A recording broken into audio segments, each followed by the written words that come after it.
Bullying is on the rise in America ever since the election. Why?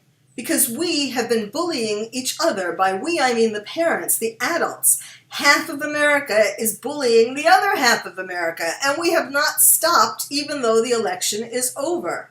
Last night I heard a mother say, "I'm so done with this," in regard to all of this bullying and all of this arguing and all of this hatred.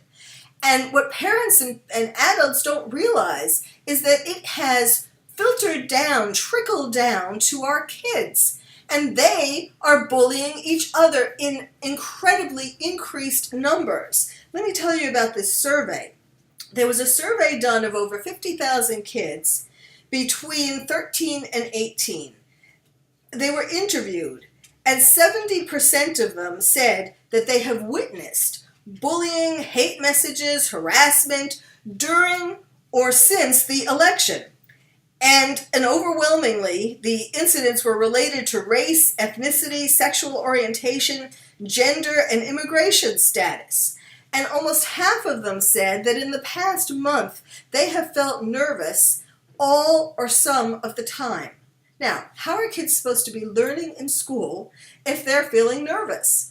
And they're feeling their parents' nervousness. We are more stressed out than ever, even though the election is over. And what happens when Americans are stressed out? Well, a lot of things happen, but one of the things that happens is that terrorists, we are more vulnerable to terrorists.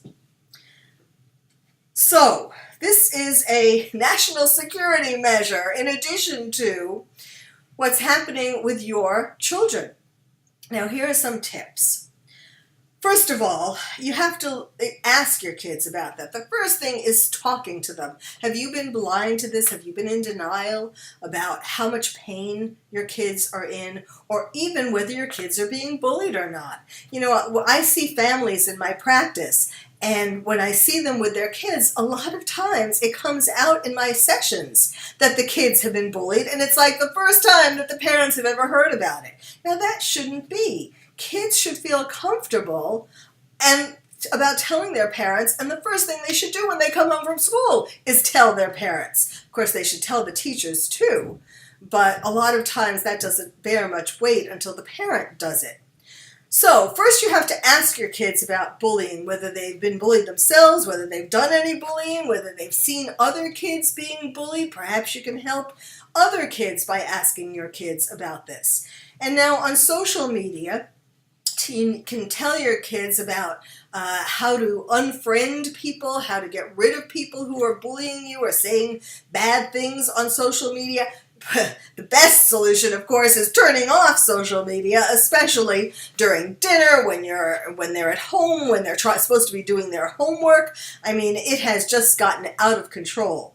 Then, of course, bullies in school, physical bullies, when you're confronted by a bully. Parents need to go to school at the first sign of this and talk to the teacher, talk to the guidance counselor, talk to the principal until somebody listens. You know, there actually is supposed to be, at least in Los Angeles, and I bet you in lots of other parts of the country, there is supposed to be a record by law. Teachers are supposed to be keeping a record. Schools are supposed to be keeping a record of any bullying that goes on. And there was just a survey of that, actually, in Los Angeles. And they found that most schools either didn't have such a list at all, or it was terribly outdated. Because they don't want to know. It's denial, because that puts them under some responsibility. So, you need to be the squeaky wheel, and if the school doesn't do anything, you need to go to the police. What else can you do?